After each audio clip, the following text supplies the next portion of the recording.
Salam Indonesia, salam Nusantara dari Sabang sampai Merauke, dari Miangas sampai Pulau Rote. Mantalah iman kita, mantalah kasih kita, mantalah pengharapan kita tentunya dalam Yesus Kristus yang menjadi Tuhan dan Juru Selamat kita dan Juru Selamat dunia.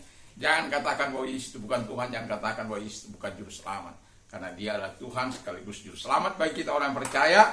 Di luar sana ada banyak orang berkata, sejak kapan Yesus dia jadi Tuhan? Tapi saya mau katakan, dia adalah Tuhan dan Juru Selamat dunia. Orang yang tidak mengaku satu kali akan menangis, tapi orang yang setia kepada dia akan mendapatkan hidup yang kekal.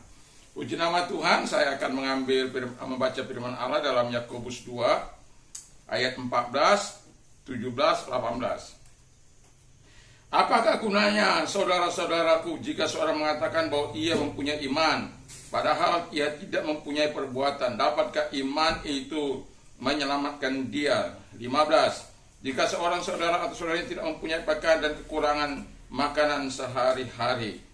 16. Dan seorang dari antara kamu berkata, selamat jalan, kenakan kain panas dan makanlah sampai kenyang, tetapi ia tidak memberikan kepadanya apa yang diperlukan tubuhnya, apa gunanya itu? Demikian juga hanya dengan iman. Jika imanmu tidak disertai perbuatan, maka imanmu pada hakikatnya adalah mati.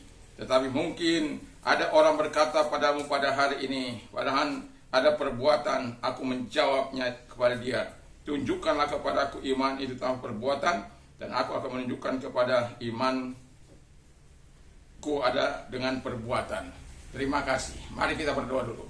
Terima kasih Tuhan Bapa di surga, kami mau menunjukkan iman kami dengan perbuatan-perbuatan baik yang Kau rancangkan dalam hidup kami sebagai orang percaya. Terima kasih, kami bersyukur dalam nama Yesus. Haleluya. Amin. Sebagaimana firman Allah yang sudah kita baca tadi, dengan tema kita adalah tunjukkanlah perbuatanmu dengan tunjukkanlah imanmu dengan perbuatanmu. Jadi kita sebagai orang percaya tidak hanya sekedar berkata-kata, berretorika, tetapi sungguh-sungguh melakukan sebagaimana yang diarahkan oleh Tuhan Yesus bagi kita.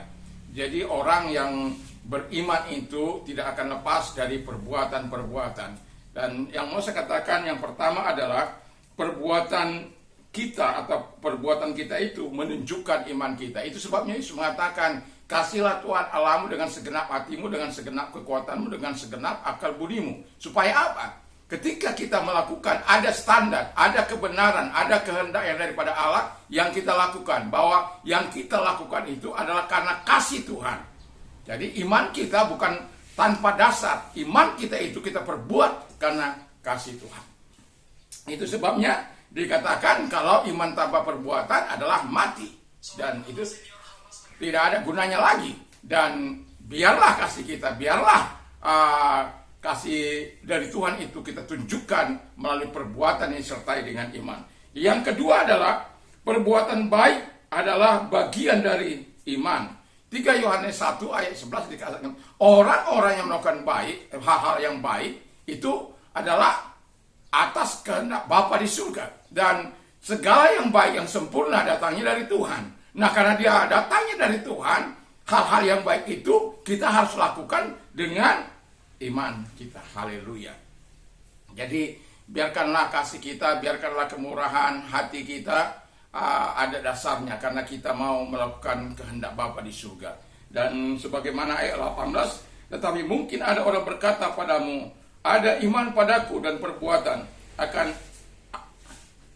dan padaku ada perbuatan. Aku akan menjawab dia, tunjukkanlah kepadaku imanmu dan tanpa perbuatan, dan aku akan menunjukkan kepada imanmu dari perbuatan-perbuatanku. Jadi di sini perbuatan baik itu adalah bagian dari iman. Jadi antara perbuatan dengan iman itu tidak bisa terpisah. Dia harus selaras, dia harus sejalan sebagaimana yang diperintahkan oleh Tuhan. Kita tidak boleh katakan aku beriman tapi tidak pernah berbuat. Aku beriman tetapi perilakuku tidak berkenan di hadapan Allah. Perilaku yang jahat, kasar dan lain sebagainya. Itu bukan orang beriman. Dan Alkitab mengatakan dengan jelas orang yang beriman itu hidup saleh, hidup dalam kebenaran, hidup dalam kasih, hidup suka menolong, dan hidup suka memberi dan lain sebagainya. Karena itu bagian dari pertunjukan di mana kita mau menunjukkan iman kita melalui perbuatan-perbuatan baik tersebut. Yang ketiga kata firman Allah adalah perbuatan baik kita, perbuatan baik saya dan saudara, itu menunjukkan siapa kita.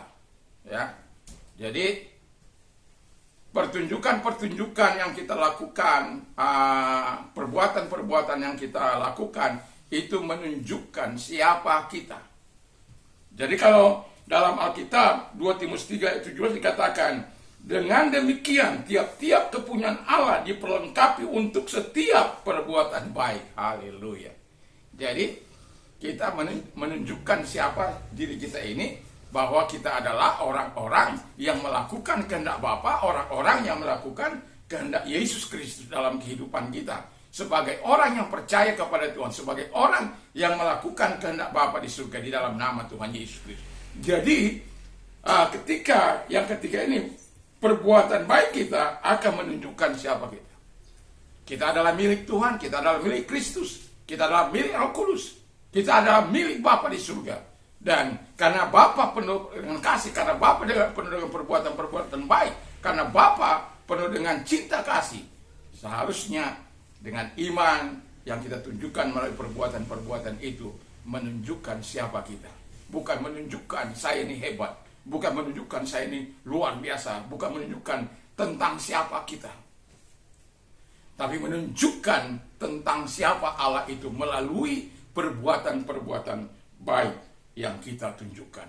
Ketika kita menunjukkan tentang siapa yang kita tunjukkan melalui perbuatan baik kita, nama Tuhan dipermuliakan. Kalau kita yang kita tunjukkan, sia-sia perbuatan baik kita, sia-sia apa yang kita lakukan, sia-sia apa yang kita kerjakan, sia-sia apa yang kita lakukan dalam kehidupan ini. Tetapi kalau kita berada di dalam anugerah Tuhan, kalau kita benar-benar mencintai Tuhan, yang kita tunjukkan dalam perbuatan-perbuatan baik kita, ketika kita melakukan perbuatan iman dengan hal-hal yang baik, itu karena kita melakukannya bagi Kristus. Sehingga apa yang dikatakan 1 Korintus 10 ayat yang ke-31, apapun yang kita lakukan bagi kemuliaan Allah. Haleluya. Lakukanlah itu semua bagi kemuliaan Allah. Mari kita tunduk kepala dan kita berdoa. Terima kasih Tuhan. Pagi ini sebelum kami beribadah, kiranya Tuhan terus menolong kami, memberkati kami, menunjukkan kasih setiamu kepada kami. Di dalam nama Tuhan Yesus Kristus, kami bersyukur, kami berdoa, dan berpujilah Engkau. Kami bersyukur dan berdoa dalam nama Yesus. Haleluya, haleluya. Amin. Selamat pagi, selamat kita beraktivitas, tentunya bersama dengan Tuhan Yesus Kristus. Mantap!